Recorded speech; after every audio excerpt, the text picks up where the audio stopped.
Welcome to our channel, ladies and gentlemen. For those who have been following this channel, we had opined that a time would come when Mutuse, the mover of the impeachment motion against Rigathi Gachagua at the National Assembly, would regret the charges that he leveled against Rigathi Gachagua, or rather, would regret that moment. If you followed the proceedings in the National Assembly, it was full of shouting. And Mutuse was a hero. As he was reading the charges against Rigathi Gachagua, he was being cheered on by his fellow members of parliament.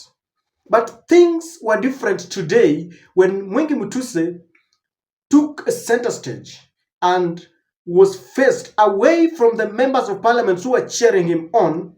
He was at another house at the Senate, and he was faced head on by the lawyers representing Rigathi Gachagua.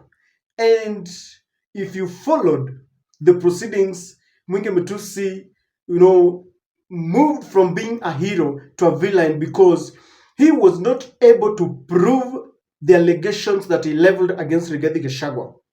In fact, I dare say that if the senators are going to impeach Rigathi Gachagua, they're only going to impeach Rigathi Gachagua because they have to impeach him. They're only going to impeach him because they have decided they have, it is something that they have made a decision.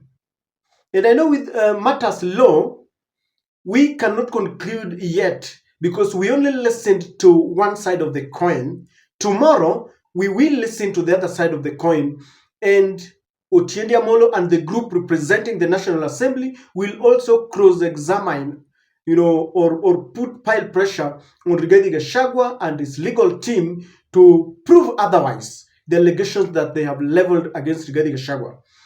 If they don't do any magic, and of course Orengo representing the Senate, if they don't perform any magic, then I can assure you that if the senators vote with their conscience, then Rigathi Gachagua is going to be saved. But I still maintain, what is it about the ODM and the Luo members of parliament in this impeachment?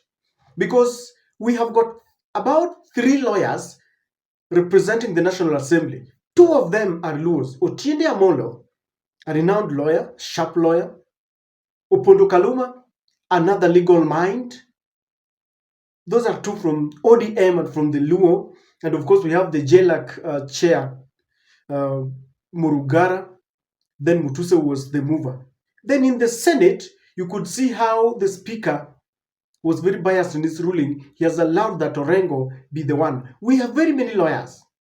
But William Ruto is secretly pushing the ODM, pushing the Luo to take the burden so that when it is time, the blame game will come, they will blame the ODM. But ladies and gentlemen, from where the members of the National Assembly were sitting, or if at all they were following the proceedings, they are embarrassed because this thing was hurriedly passed at the National Assembly.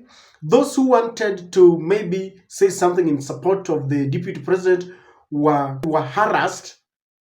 But today, bit by bit, the evidences were being exposed, and Mutuse was expected to defend them.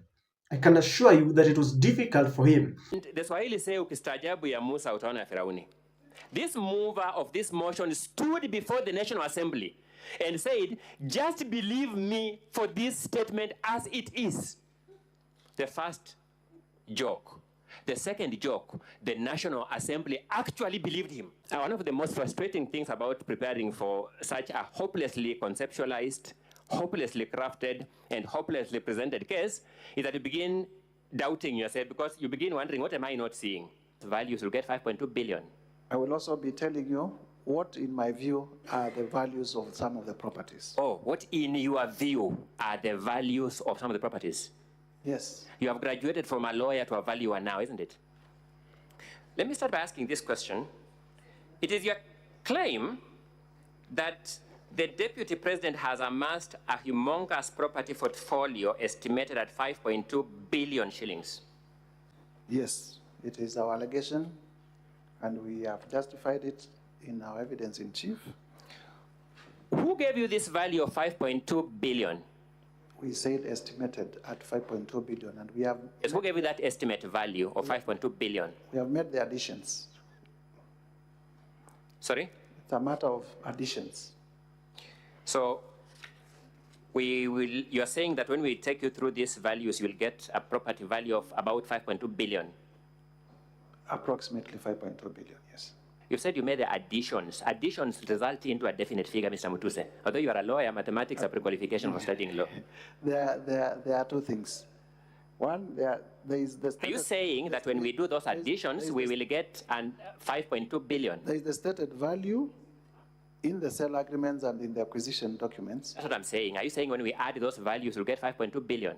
I will also be telling you what, in my view, are the values of some of the properties. Oh, what in your view are the values of some of the properties? Yes. You have graduated from a lawyer to a valuer now, isn't it? That's not exactly what you're saying. Okay, What thank in you. our view- Using what expertise did you attach that value in your view? Well, Very fast, Mr. Speaker. First of all, what led him to, if he did, to think of auditing the wealth of the Deputy President? Was he auditing institutions?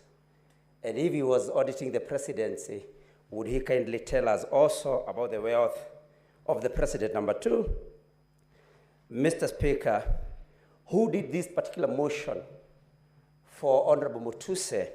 And why I ask that, Mr. Speaker, is because every time he's asked a question, he says, I think so, I believe so. He does not give convincing reasons, in my view, Mr. Speaker. Mr. Speaker,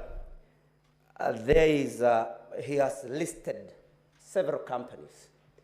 And these companies, upon cross-examination, he has said repeatedly for each of them that he has no problem with the companies.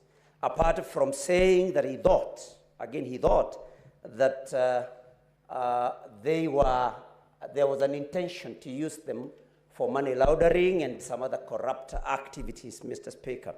So exactly what, is it a crime to have, in his understanding, to own companies for the Deputy President or any other Kenyan minister? How can the National Assembly approve money for use for renovation of the residence of the Deputy President? Then after that money is used for the intended purpose, the renovation of the official residence of the President, now drag the Deputy President for impeachment for the reason of that renovation. I said it will move through the ridiculous to the embarrassing. From the videos that we've sampled, those are just but a few, it is crystal clear that this was not Mutuse's motion. There are some people who took part in crafting it. By the way, I also learned that Mutuse is a lawyer, he's well learned, but that was not his motion. There were hidden hands. Maybe the deep state, maybe the NIS, maybe the executive arm, but definitely there was one with a personal vendetta. That was not his motion. Number two, whoever crafted that motion had got a clandestine motive. It is also very clear that much as Honorable Mutuse was prepared, he realized that there were certain areas that he could not manage well.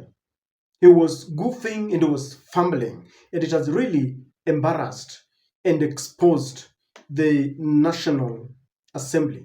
And you see, this case is being prosecuted and Kenyans are watching. And so the motivation behind this, these people want Rigathi Gachagua ousted.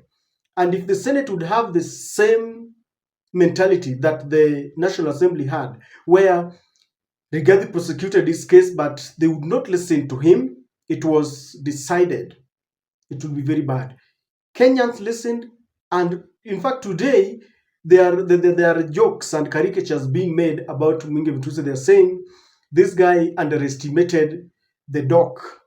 He underestimated the cross-examination. Because if you look at the body language, the man was disturbed. Many people are even making jokes that maybe he was paid.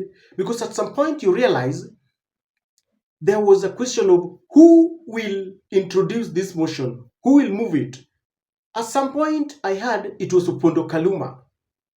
I now understand why he's one of the lawyers, because ODM has all of a sudden become very passionate about this motion.